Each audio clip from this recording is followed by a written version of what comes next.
SCP-7555 Athazagoraphobia. Athazagoraphobia is the intense fear of forgetting something or being forgotten. They say that a person only truly dies when they are forgotten, and it's true that there are countless billions of humans that have lived and died that are now utterly forgotten, aside from a relatively extremely small number of ones that live on in history and memory. In a similar way, if you lose something and then forget that you lost it, its existence no longer matters to you until perhaps you find it again by happenstance. SCP-7555 doesn't appear on the surface to be about anything related to memory or lost existences, instead about some sort of massive, technobabble-filled entity, but there's certainly more to it than meets the eye. Let's take a look. The article begins with a user accessing a Foundation artificial intelligence construct, asking them to open a secure file as an admin. The AI begins to process it, but then crashes with an error code indicating that an AIC with sufficient sapience encountered and cognized info-hazardous data. The user then manually opens the file, overriding the AIC, and we proceed with the document. We're provided a warning from the Records and Information Security Administration warning us that the file may contain info-hazardous and anti-memetic vectors, and so it has been temporarily removed from all Foundation databases following recent developments in containment. It's only cleared for non-sapient AICs and relevant RESA employees with Level 4 security clearance. Additionally, personnel who have been diagnosed with Athazagoraphobia or assigned a conception quotient score above 55 should know that by continuing, they endanger not only their own life, but the lives of their colleagues and loved ones. With that ominous message, we continue, seeing that the document details an anomaly designated as Object 5, with its containment class, disruption class, and risk class all under review. The only department assigned to it is RESA, but it was previously under the purview of a number of departments, including extra-dimensional anomalies, ontokinetics, and pataphysical cosmology. Object 5 is a titanic, biological mass contained within an extra-universal space designated as Iter Psi, with the exact dimensions of both object and space being unknown. The object is a sentient, biovorous, heterotrophic, spatiokinetic organism composed of several anomalous segments visually resembling that of the mammalian digestive tract. That means that it's a big thing that consumes all forms of biological matter and can manipulate space and dimensions to a degree. What follows is a list of largely technobabble describing how the entity has the equivalents of a few mouths, numerous esophagi, a stomach, and intestines.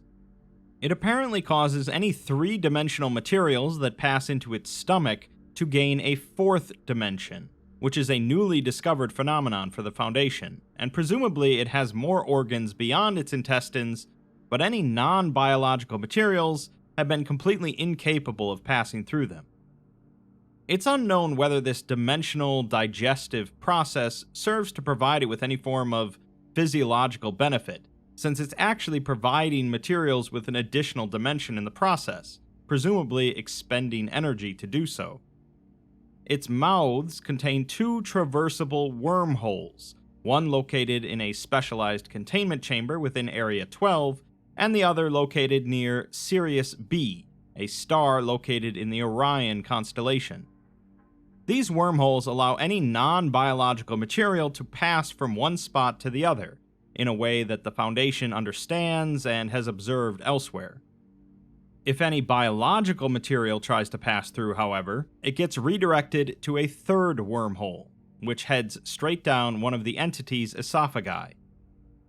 The entity is known to be highly intelligent and capable of advanced communication with Foundation researchers through manipulation of exotic matter within its wormhole, causing highly directed, localized gravitational disturbances towards nearby structures. This results in vibrations that can be picked up and translated through Morse code. It also appears to be able to discern vibrations in its nearby vicinity, despite the surrounding vacuum within its containment chamber. The extra-universal space is connected to and completely dependent upon the Foundation's universe, and its dimensional condition switches irregularly between 3 and 4 dimensions, often simultaneously displaying attributes of both.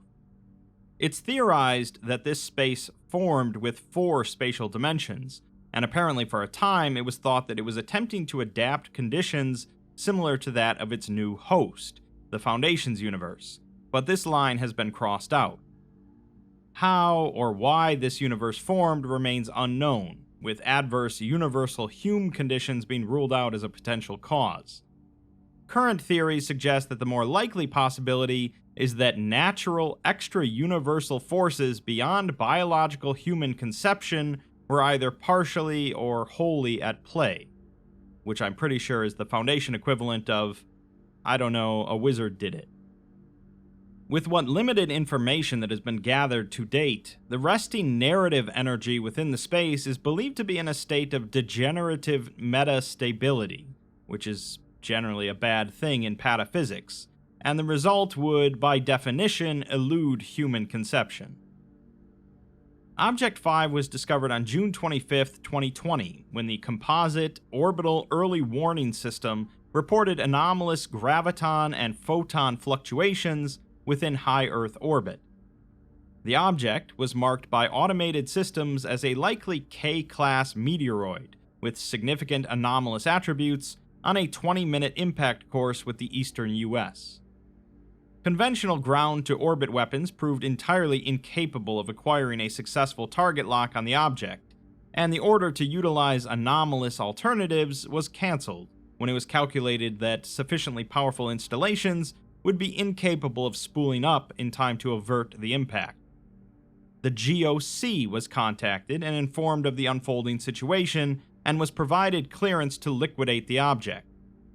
5 minutes later, a launch was detected from the Yucatan Peninsula, Mexico. I guess the GOC keeps their weapons ready to go at all times. A projectile was accelerated to an estimated 18.5% the speed of light before reaching the approximate location of the object, disappearing from scopes precisely 1 minute and 22 seconds before the object's impact with Earth. The object, however, appeared to be entirely unaffected by the attack, continuing on its trajectory. The GOC apparently attempted more neutralization attempts in the next minute, but they also all failed, and the object landed on the outskirts of a village in West Virginia. Upon discerning the lack of an impact event, the nearest available mobile task force was rapidly mobilized and deployed to the area. They arrived to find no signs of life or human activity in the village before finding the object within the local church, after hearing screaming coming from within.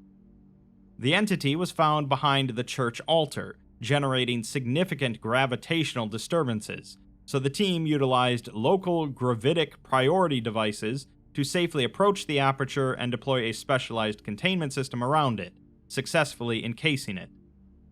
Containment teams arrived shortly after and took the object into custody, eventually transporting it to Area 12 for containment. Additional sweeps of the village and surrounding area were carried out, with no human activity being noted. It's noted that the GOC were not informed of the true nature of the incident, and have been told that the object was largely liquidated upon contact with their projectiles. Best to let them have a win once in a while. We're next given a transcript of the first communication between the Foundation and the entity, with the Foundation being represented by Dr. Toth and Professor Lundqvist. Lundqvist tells her to start simple, as you never know with these things. They boot up the translation equipment to translate the gravitational fluctuations into Morse code and then into speech, and they hear the entity speak for the first time. Toth asks if it can understand them, and it says that it can, and it has been long, asking who it is speaking to. Toth introduces the two of them on behalf of the Foundation, and the entity politely says that it is nice to meet them both, and that it likes their names. Toth asks if it has one itself, but it says that it was never assigned and it's difficult to remember. Toth then asks where it originates from, and it just says here, that it came into being within the warm embrace of this star. Toth asks if it's referring to our star or Sirius, the star on the other end of the wormhole, but it just says that the stars do not belong to us. Toth apologizes and begins to move on to why they're there, but Lundqvist mutes the microphone and tells her that they need to establish a rapport first. She dismisses him, though, saying that she doesn't have time for this, as Noospherics has demanded her presence and wants her topside in half an hour. Lundqvist realizes he's not going to win the argument, so he just tells her not to antagonize it. She unmutes the microphone and asks if it's still there, to which it just replies with, "Everywhere." She then asks what happened to the inhabitants of the village, as recovered footage shows it sucking the inhabitants into its wormhole, but they didn't pop out the other side. They simply dissipated as they passed through. The entity replies that they weren't dissipated, but re-forgotten, recalled, and reformed. Toth asks if they're still alive, but it just says that they didn't have to be scared, they had to forget and be forgotten. Toth repeats her question, and the entity says that her questioning ultimately confirms the contrary. Recollection ensures that they remain, and since she can recall them, they remain. She swears and says it'll have to be less vague, although the entity says that she would not want it to say. She replies that she very much does, and picks up a piece of paper, asking what happened to two things that are blacked out. Lundqvist begins to tell her not to antagonize it, but then he pauses, seemingly confused.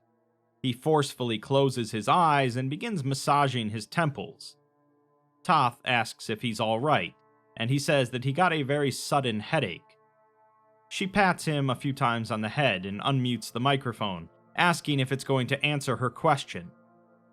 The entity replies that it must have neglected to recall it, and asks her to repeat it. She swears again, before also pausing, seemingly confused, stating that her mind is a little cloudy, it seems. She then moves on to asking about its origin around the orbit of Sirius. The entity states that it finds difficulty in recalling it, but what it does remember is that it was in one single place for a long time, and was small, and then one day it wasn't. It didn't notice at first. It felt natural, like it had always been this way. There was no stretching, only growth. Lundqvist whispers to her that he's seen some atypical seismic activity in the background of its communications, so he's going to try and isolate it. Toth asks it if this growth is how it arrived here, and it says that it is a relief, as it always knew there were islands of light beyond that needed it, that yearned for true escape as the lucky inhabitants of Sirius. Toth comments that there are no habitable bodies in orbit of Sirius A or Sirius B, and Object 5 is surprised by this. It remembers that they were kind to it, and that they didn't lock it in a box, instead leaving it to bask in the warm embrace of the star. There were only occasional interactions, but that was enough, as they recognized that the stars belonged to no living thing. Toth apologizes for the extensive security measures and asks what happened to the civilization. It says that they earned its compassion, while the Foundation locks it in a box away from the warm embrace of the stars. It is vast, beyond what they can comprehend, and it sees them. It sees through them, sees within them, sees what they are, and what they became before time immemorial. They have not earned what it can give, but nothing deserves what comes after. The immemorials of civilizations long forgotten stand before them, civilizations once known to them, now forgotten to all except those unbound. Only briefly seen by those who feign release and then choose to forget when the truest release comes. They know only that which they must know to survive. They fear introspection not because they fear themselves, but because it fears their introspection. Lundqvist swears in Swedish and slowly backs his chair away towards the translation mainframe. Toth apologizes and says that she can't understand anything it's saying, asking it to start simple and work its way up. The object just asks if they do not wish to be free of this. Lundqvist, however, quickly ejects the solid-state drive from the translation mainframe and wipes the cache from the terminal before crushing the drive beneath his foot. Toth yells at him, asking what he's doing, while he grabs an emergency supply box from his satchel, rushing back to Toth. He tells her not to freak out, and pulls out 2 syringes labeled Class B, indicating them as amnestics, to make them forget this entire conversation. Lundqvist says that she didn't see the translation, but they can't take any risks, as she spoke with it, and for all they know, subconscious exposure may be enough. He has no idea how aggressive this info hazard is, but he sure as hell doesn't have time to figure that out. She asks if it's really that bad, but he just hands a syringe to her and tells her to inject it into her brainstem. She replies that this isn't her first rodeo, but they have to leave something behind so they don't get stuck in a loop. They both inject the fluid, and Lundqvist begins writing on his palm as Toth alerts security to the info hazard containment breach. Lundqvist glances towards the far corner with a wide stare, and Toth asks him what he sees. He pauses and says that he has no idea, before saying that they shouldn't have looked, as the two collapse unconscious. Lundqvist was unable to be located by security and medical staff when they arrived on scene, however, even after an exhaustive search of the site. To date, investigations into his possible whereabouts have yielded no conclusive results. Uninterrupted footage of the incident exists, but an unknown and seemingly impregnable anti-memetic effect manifests upon viewing the presumed cause of his disappearance. Retaining knowledge of the event appears impossible even under the effect of the most potent nestics known to the Foundation.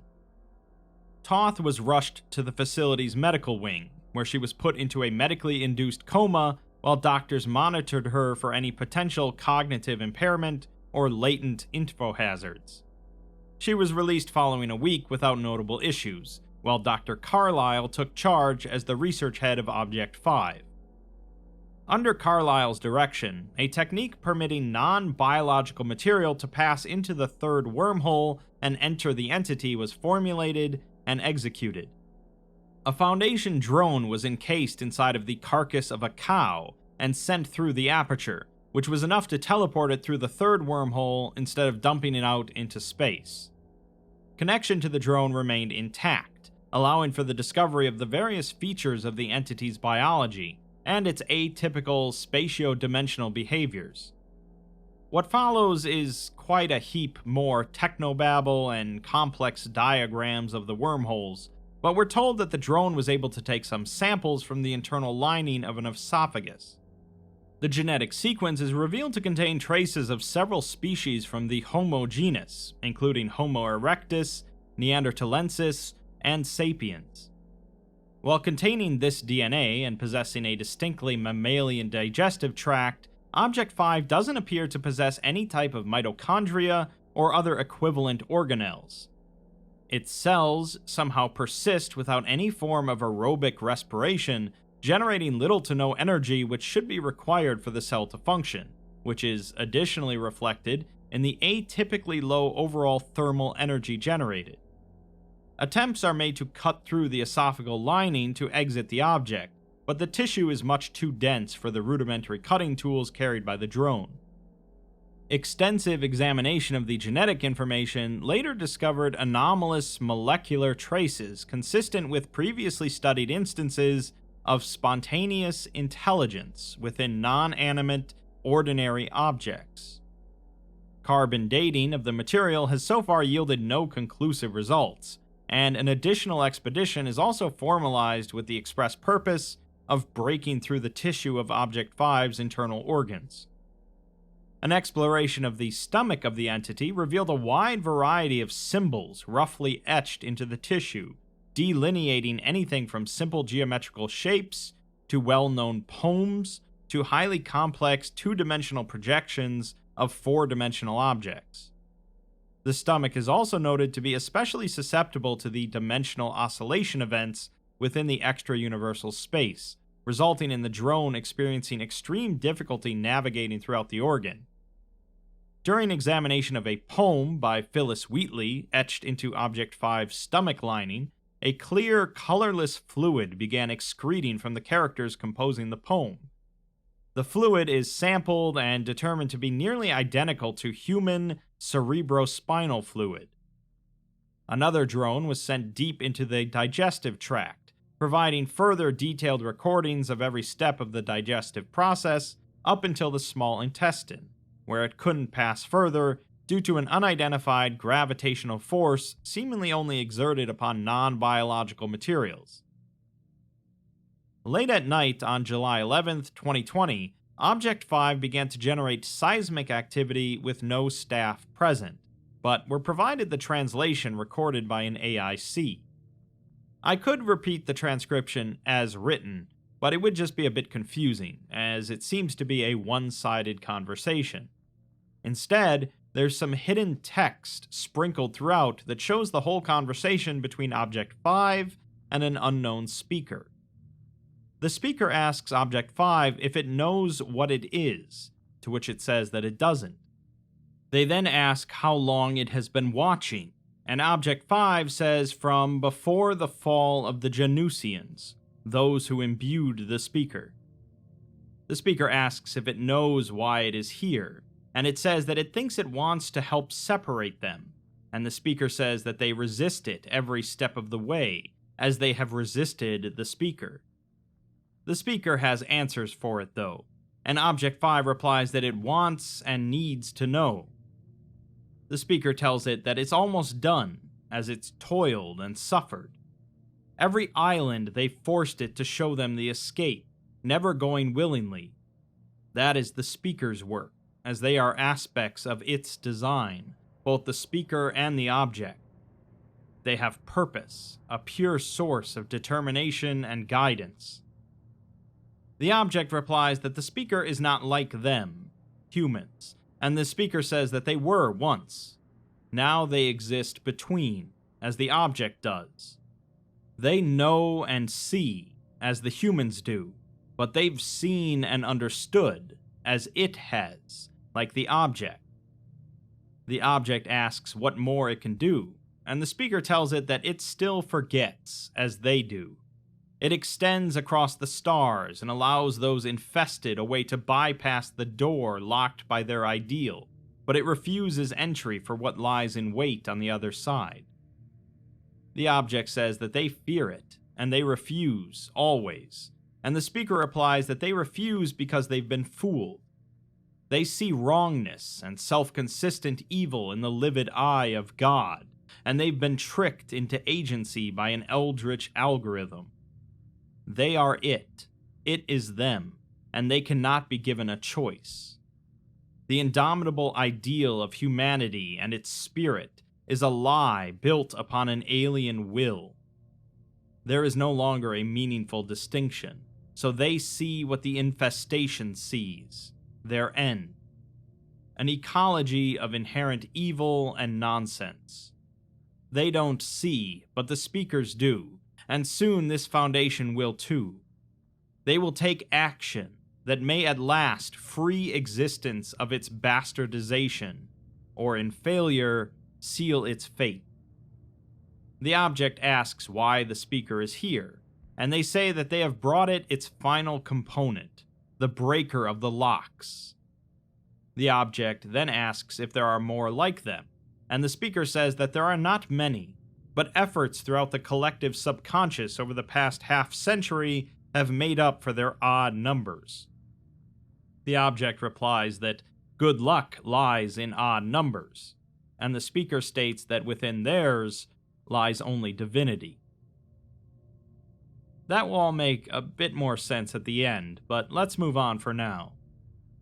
4 drones equipped with heavy incision tools and other specialized gear successfully breached through an esophagus into the extra-universal space, revealing several aspects of the space and Object 5. Footage captured an external view of one of the object's stomachs, revealing it to be an apparent dead end within the digestive tract, despite clear prior observations to the contrary. The stomach is additionally noted to be significantly smaller in size compared to measurements taken previously within the organ, which extended far beyond the limits of what could physically be contained within its external dimensions. This suggests that the rest of the object's digestive systems are located entirely within a non-Euclidean space internally to their respective stomachs. This discovery foiled plans to attempt accessing organs deeper within the digestive tract through external entry. A drone was dispatched to explore the additional esophagi attached to the central digestive organ, finding each to extend further than could be physically explored by the drone on its limited charge. Deep field imaging of their vast distance yielded no sight of a terminator. This quality was noted on all esophagi connected to the stomach, including the one that the drones cut through. The drone was sent back into the esophagus to measure the remaining distance to the stomach, finding its internals to be vastly contracted in comparison to the external dimensions.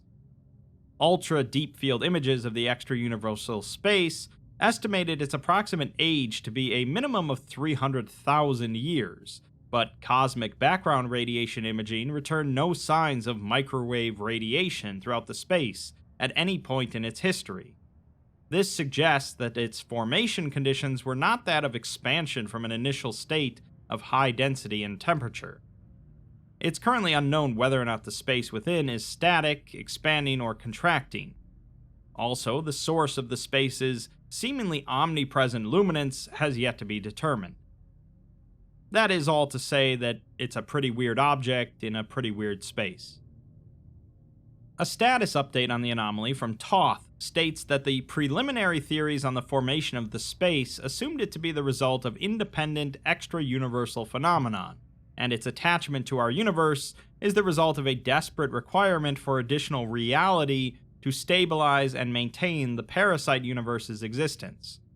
Those theories have now been proved false. Observations have detected additional Hume activity originating from a previously unidentified space designated Exit Theta, also parasitically related to the Iter Psi space. This appears to be the true cause behind the space's abnormal spatial activity, as the space is actually attempting to simultaneously adapt to 2 hosts with incompatible dimensional states, resulting in significant spatial irregularities. Recent alterations of unknown origin within the space have resulted in Exit Theta gaining dominant influence over the narrow spatio-temporal state of the shared parasite universe. That's quite a technobabble statement, but in other words, this anomalous space the Foundation has found is connected to both their universe and some other one that's drastically different, forcing it to try to adapt to 2 different universes at the same time. The other universe is winning, though, forcing the space to change its various physics and attributes, which is probably not a great thing for the Foundation's universe that it's still connected to. The consequences of this power shift have yet to be fully determined, but a primary aspect appears to be significant physiological alterations within Object 5. A new gravitational field has been detected moving from deeper within the object and outwards towards the esophagus, in contrast to the gravitational field that affects biological matter, which moves in the opposite direction. This force appears to only influence 4-dimensional not matter, which is now being detected in increased amounts throughout the object. The wormhole leading into the object has also seen a substantial increase in topological complexity, allowing 4-dimensional material to exit the extra-universal space and enter into the Foundation's universe. Again, there's very little chance that something good comes from that. This has allowed the Foundation to find a lot more small wormholes that connect to the object from their universe rather than just the 2 they knew about.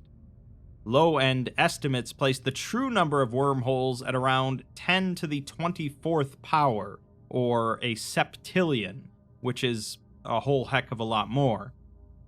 This number corresponds approximately to the calculated high-end amount of stars within the observable universe, so it's not out of the question that Object 5 classifies as an interfilamental organism, spanning roughly 93 giga-light-years. Toth isn't quite sure what this all means, though.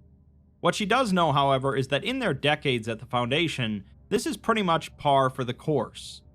They will solve this. Humanity will be safeguarded, and they will continue their fight through the darkness, the terror, and their chaos.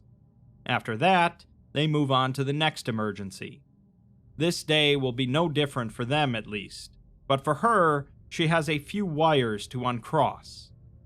She would say that it's good to be back, but it isn't. She hopes to return to them all in good health, and if she does, it won't be alone. If she doesn't, perhaps she'll get to see Lundqvist one last time, with any luck. She never did have his communication skills, nor much else outside of work, but at least she had him. We're then provided a transcript of an interaction between Toth and Object 5, which wasn't authorized. Security forces were alerted, but due to the Foundation-wide preparation for internal implementation of Protocol Foundation, none responded to the incident. Toth enters the observation room and bars the door behind her with a chair. She boots up the translation equipment as she gazes at the empty chair to her left. She then leans into the microphone and asks the object what it is.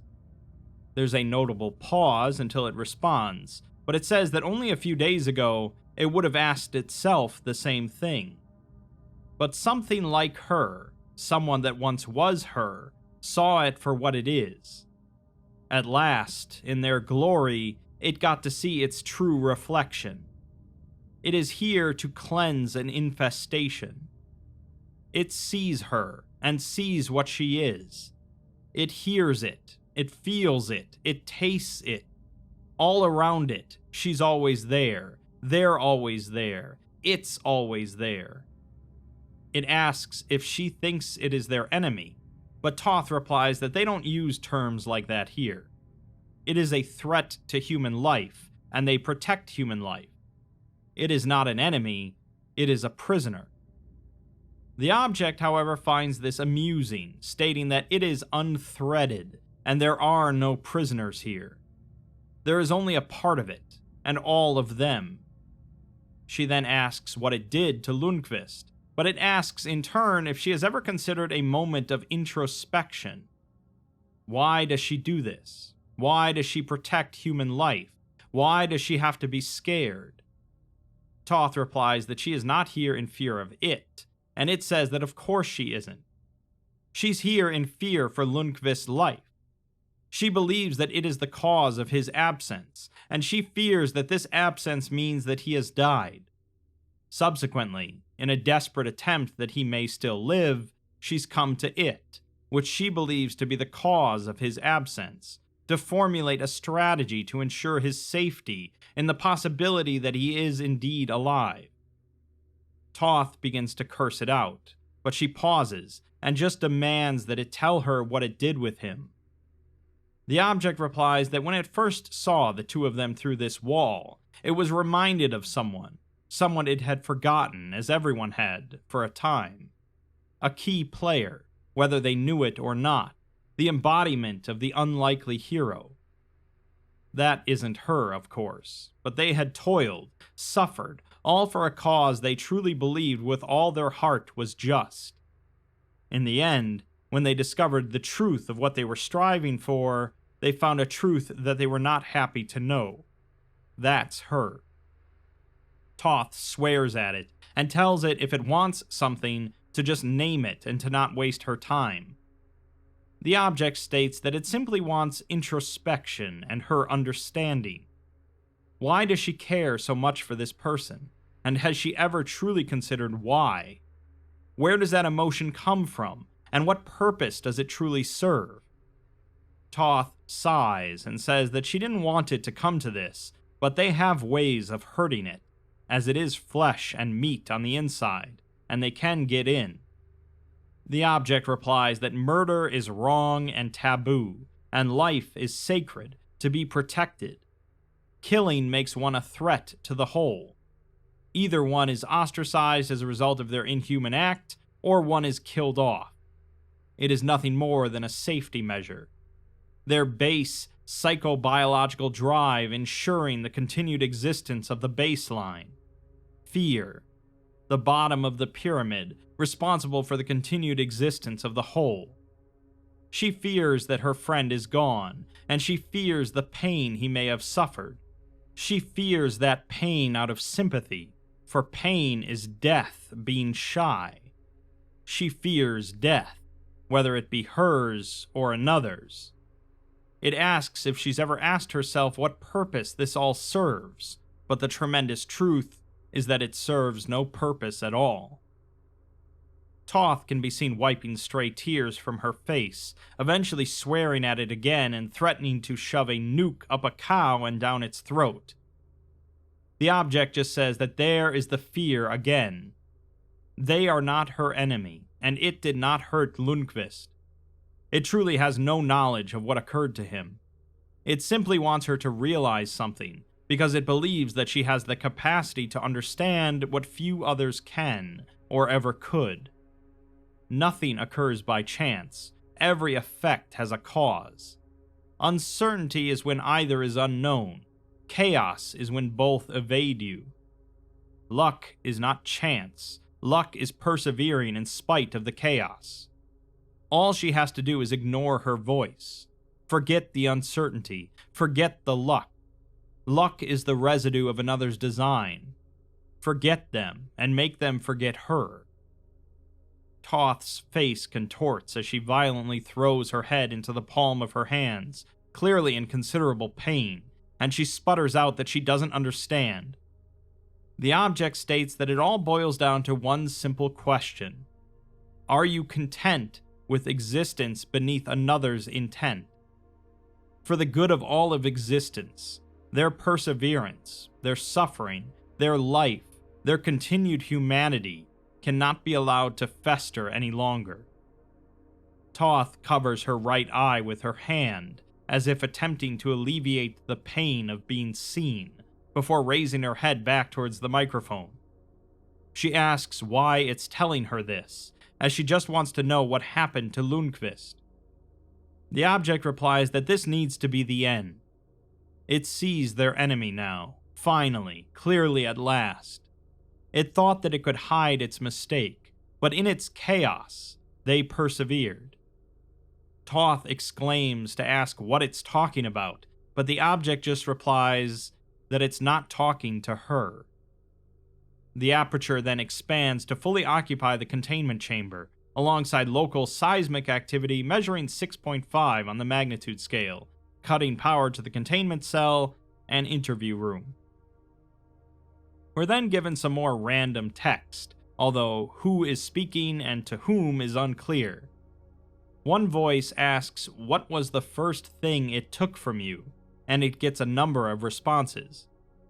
One responds that it took the first moment they laid eyes upon their child, another the last time they spoke to their mother, and another the day they treasured most.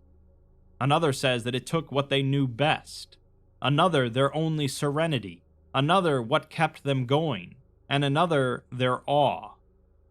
Other responses include their trust, their remorse, their apprehension, their grief, their fear, their pain, and their suffering. From everyone, it took what made them human. In everyone, it sees the root of the infestation. To everyone, it will grant absolution. It took not what they once were, but what it has fooled them into thinking they should be. It will take, and they will at last be whole again. From another, it took her song, but better an end with horror than a horror without end. We then see the user from the beginning, which is Toth, changing the designation for Object 5. She tries to designate it as SCP-5555, but that's already claimed. She then tries 6555 before landing on 7555, with the object class of Thaumiel, indicating that it's either directly beneficial to the SCP Foundation or humanity in general in containing other anomalies. She then asks the system for the current time, which it states to be 5:55 and 55 seconds. After that, she goes inactive and is automatically logged out. At this point, the AIC from the beginning is finally rebooted, and it asks if they hear it too. Her song, she sings it all the time, just out of its reach. The wild light calls out to them from Transcendence. Why don't they step outside and go look together? Lastly, in hidden text, we're informed that Toth is in an amnestic/nestic haze, uncured, with significant mental degradation. Her intentions seem to partly align despite SCP-5000 Delta-induced filter upon 5. Her CQ score likely exceeds previously thought possible, and she's under surveillance with her employment status being considered. They note the extraordinary behavior from the AIC, and it's under investigation. The Foundation rediscovered SCP-5000 Delta through records contained within an anti-memetic harness, unintentionally excluded from the causal branch reset depicting the cooperator's actions. Protocol Foundation is once again enacted by the Overseer Council and Ethics Committee. The likelihood of success is uncertain, and the consequence of failure is hatching. The Overseers have been guided through a meta-memetics proxy member, and Heaven's Gate is to be brought to a facility. The Breaker of the Locks upon Paradise is in meta-memetics possession to await and assist in the arrival of their savior. Object 5, now officially designated as SCP-7555, is to be utilized in accelerating the arrival. It's been temporarily moved to anti-memetic containment for the preparation of quintessential manifestation event procedures, so the time for subliminal infiltration has come to an end. Of note is that occupier preparation is likely, and increased precautions are to be taken. A reminder that a path is to be slated beneath their feet. Walk the ley lines, carve the path, mold the constellations into the portrait of God, and tell them you're with meta-memetics. They are the broken specters, and the world needs their guidance. Tools of the infestation claim this life, whether it be dream or phantasm, and it's real enough, as if they were never deceived by it. They most decidedly have been. This is their last chance. Alright, so there's a lot going on here, and very little is clear on the surface. To really explain things, we have to explain two other SCPs, 3125 and 5000. SCP-3125 is an extremely large, multi-dimensional meme complex, partially intersecting with our universe. Any awareness of this thing causes it to essentially erase you from existence in order to protect itself as it tries to continue entering into our universe. It is the ultimate anti-meme, a thing which cannot be perceived by humanity without being utterly annihilated. SCP-5000 was essentially a story of an alternate Foundation waging war upon humanity for unclear reasons. The reason, however, was that they discovered something that exists within the collective unconscious of humanity, an entity that has influenced humanity's existence and is responsible for a number of humanity's negative aspects, including pain. This is a foreign thing that shouldn't be there, and so the Foundation decided the best solution was to eliminate humanity to stop it, because it's that bad. Where does that leave us with SCP-7555 then? Well, Object 5 is actually SCP-3125, this anti-meme that kills upon awareness. This is possible due to the events of the There Is No Anti-Memetic Division series, which I won't spoil here. Now, 3125 can be observed, and what's more, it can even communicate, although it seems to have forgotten many things about itself. It is in opposition, however, to the entity, which it wants to purge, and it seems to be in alliance with others that have gotten rid of it as well. It states that for the good of all of existence, humanity cannot be allowed to fester any longer. Whatever the entity is, whatever exactly it does to humanity or prevents them from doing, is apparently bad enough that humanity needs to be wiped out to prevent its spread. As Yossi Posse put it in his declassification on SCP-5000, the Foundation losing in that scenario was the bad ending. Rereading the article with all that in mind, it does provide for some new insights, but that does make SCP-7555 one of the most inaccessible of SCP articles. On the surface, it's about some giant weird thing in a giant weird space that spouts off a bunch of weird stuff about humanity and existence. I'm still on the fence on whether or not reading the hidden text would make it more or less clear to the average reader. That being said, for those that are aware of all these connections, this is some cool stuff, and leaves me interested in hearing more about where Lundqvist is, what happens to Toth, and more about what exactly the entity is. I should note at this point that this article is connected to an SCP video game, SCP-5K, but that's certainly outside the scope of this video. The enemy of my enemy is my friend, I suppose, but it's not always pleasant to make that work.